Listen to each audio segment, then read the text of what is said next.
Okay, good morning. This is an open meeting of the U.S. Securities and Exchange Commission on July 10th, 2013, under the Government in the Sunshine Act. Today we are considering, three important items. First, we will consider whether to adopt a congressionally mandated rule required by the Jobs Act to permit companies to use general solicitation and advertising to reach individuals who may wish to invest in securities offerings that are exempt from registration with the Commission. Under the rule, only accredited investors would be permitted to actually invest in these offerings. Second, we will consider whether to adopt a rule required under the Dodd-Frank Act that would disqualify bad actors from participating in these securities offerings.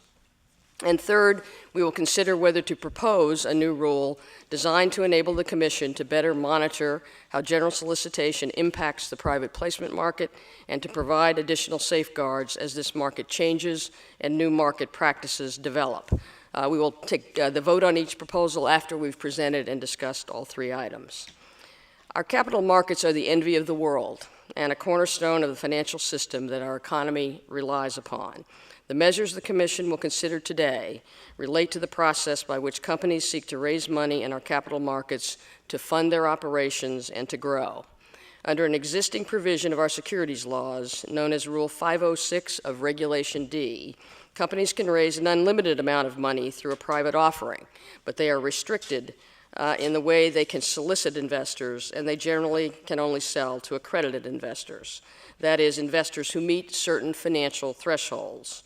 For many years, there has thus been a ban on generally soliciting investors in a private securities offering.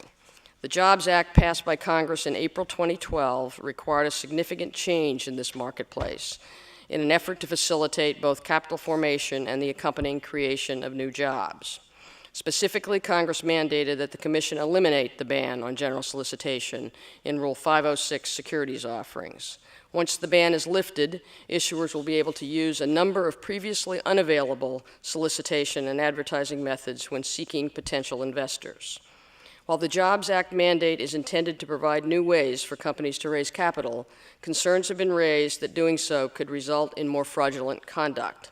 There has been widespread public discussion and debate and numerous comment letters about how best to address these concerns and whether the Commission can and should defer lifting the general solicitation ban while we pursue and adopt related discretionary rulemaking designed to provide more investor protections in this new market. In my view, given the explicit language of the Jobs Act, as well as the statutory deadline, which passed last July, the Commission should act without any further delay. This does not mean, however, that the Commission should not take steps to pursue additional investor safeguards if and where such measures become necessary once the ban on general solicitation is lifted. I believe the Commission should closely monitor and collect data on this new market to see how it, in fact, operates, observe the practices issuers and market participants are using, and assess whether and to what extent the changes in the private offering market has led to additional fraud. As we fulfill our mission to facilitate capital formation and maintain fair and efficient markets, the Commission must always focus on strong investor protections, as we are today. That is why, as advocated by many commenters, the Commission today also will consider adopting a rule that excludes bad actors from participating in the new market. The staff will continue to work on a study to review the appropriate definition of accredited investors in today's marketplace. We will immediately initiate a multi-divisional review of the new market and the practices that will develop to ensure that our new rule is properly calibrated. And that is why we are simultaneously proposing other important measures to enhance our ability to collect information on the impact of allowing general solicitation and to bolster investor protections. I am firmly committed to keeping consideration of this proposal on track so that the Commission is able to make an appropriate and timely regulatory response to the operation of the new rule permitting general solicitation.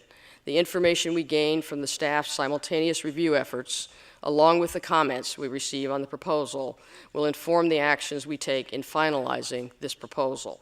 We want this new market and the private markets in general to thrive in a safe and efficient manner, and the rules we adopt and propose today are designed to facilitate that objective. I strongly support and urge the Commission to adopt all three measures before us today. Taken together, these measures will, in my view, carry out the congressional objective to permit general solicitation while at the same time prohibit the participation of bad actors and ensure that we have the information necessary to effectively monitor the market and adequately protect investors in them. Before I go any further, I want to express my deep gratitude to Lonan Alangara, the agency's Chief of Staff, for his tireless and extraordinary work on these rulemakings. I also want to thank the other members of my tremendous staff who worked on these important matters. So beginning with the first item, we will begin by considering whether to eliminate the ban on general solicitation in offerings relying on Rule 506 of Regulation D. This congressionally mandated rule under Section 201C of the Jobs Act would permit general solicitation in offerings made under Rule 506 to accredited investors, provided that issuers of these securities take reasonable steps to verify that all purchasers of the offered securities are accredited. The rule would specify both a principles-based approach to satisfy the verification requirement and, as urged by a number of commenters, provide a non-exclusive list of methods that issuers may use to satisfy the verification requirement as it applies to natural persons.